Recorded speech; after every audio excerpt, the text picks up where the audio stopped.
உங்களை எந்த காலத்திலையும் யார் கைவிட்டாலும், உலகே கைவிட்டாலும், ஊரே பகையானாலும், நட்பே நடுமுதுகில் குத்தினாலும், உங்கள் தாய் தந்தை மகன் பிள்ளை யார் உங்களை நடுத்தரவில் நிப்பாட்டினாலும், அந்த நேரத்தில் ஒரு பெரிய கரம் வந்து செம்மாந்திருக்கின்ற கரம், ஈத்து ஈத்து அருள் வழங்கிய கரம், சிவந்த கரம், மத்ஸ்யரேகை ஓடுகின்ற கரம், பாம்பு அணிந்த கரம், கணையாழி அணிந்த கரம், ஞான சம்பந்தரை ஆதரித்த கரம், கண்ணப்பரை பிடித்த கரம், அறிவாட்டு நாயனாருடைய கரத்தை பிடித்த கரம், மூர்த்தி நாயனாரை பிடித்த கரம், எத்தனையோ அற்புத அம்மையை அணைத்த தலம் கரம்.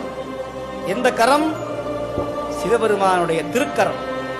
அந்த திருக்கரம் உங்களை என்னைக்கும் கைவிடாது விடாது, கைவிட மாட்டான் கனகசவேசன். நம்மை காத்திடுவான், கண்ணால் பார்த்து